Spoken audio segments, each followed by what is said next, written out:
Business में profitable growth is important या growth at any cost, specially for the startup ecosystem, क्योंकि बहुत सारे बच्चे इस वक्त जो स्टार्टअप कर रहे हैं, करना चाहते हैं, इसे देख रहे हैं. So I want you to answer them. ये ना, इसका साइकिल टोटल लगभग 10 से 12 साल का था. 2018 में मैंने प्रेडिक्ट कर दिया था कि 2023 आते आते, और ये मतलब रिकॉर्डिंग पे प्रेडिक्शन दिया था मैंने कि 2023 आते आते ग्रोथ एट एनी कॉस्ट का मॉडल खत्म हो जाएगा और प्रॉफिटेबल ग्रोथ की तरफ जाएंगे. क्योंकि पूरा जो वैल्यू चेन था, पहला इन्वेस्टर, छोटा इन्वेस्टर से लेकर के आईपीओ तक, पूरा वैल्यू चेन उस समय ग्रोथ आईपीओ पर सब बाहर निकल जाएंगे.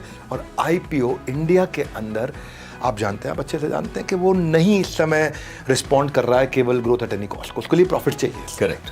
हमने बड़ा बिजनेस में शुरू से 3 चीज़ों को ध्यान रखा है: cash, growth, profit. CGP dashboard, cash, growth, profit. Cash advance आना चाहिए, ग्रोथ हर महीने होनी चाहिए, मार्जिन्स प्रोटेक्टेड रहने चाहिए.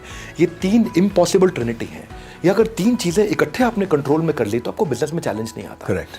चैलेंज तब आता है जब ग्रोथ मतलब सेल्स बढ़ाए जा रहे हो. इस साल 10 करोड़, अगले साल 20 करोड़, फिर 50 करोड़, 200 करोड़, 1000 करोड़. लेकिन वो सेल्स बढ़ाने के चक्कर में आपकी एडवर्टाइजिंग कॉस्ट इतनी बढ़ रही है, बर्न इतना हो रहा है, तो आपका क्या मार्जिन नहीं है.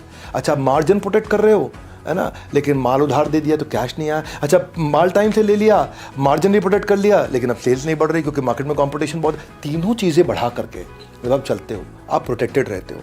हमने 5 गुना रेवेन्यू अपना ग्रो किया पिछले 2 साल में, 30 गुना प्रॉफिट अपना पिछले 2 साल में हमने ग्रो किया है कंटिन्यूसली. कंप्लीटली बूटस्ट्रैप्ड है, जीरो डेट है, बड़ा बिजनेस में 1 रुपये का कर्जा नहीं है, कैश रिच है, प्रॉफिटेबल है, और अगले 2 साल का रनवे मैनेज करके चल रहे हैं. अमेजिंग. लेकिन इसमें इंपॉर्टेंट चीज़ ये है कि मेरा फीलिंग हमेशा कस्टोडियन का रहता है कि मैं यहाँ पे ट्रस्टीशिप की भावना से ही काम करता हूँ, है ना. ये नहीं कि पैसा मेरा है कि मैं प्रॉफिटेबल. ये सब फिर हम री इन्वेस्ट करते हैं. मार्जिन ज़रूरी है, बहुत ज़रूरी है. प्रॉफिट ज़रूरी है, इनफैक्ट सुपर प्रॉफिट ज़रूरी है, ताकि आप उसको री इन्वेस्ट करके कंज्यूमर की ज़िंदगी में उसकी भलाई लाने के लिए और अच्छे से काम कर सकें. करेक्ट. मैंने आपके कुछ बहुत इंटरेस्टिंग लोगों के टेस्टिमोनियल वीडियोस देखे जो कह रहे थे हाउ बड़ा business change their lives and how it expanded their entire their whole universe.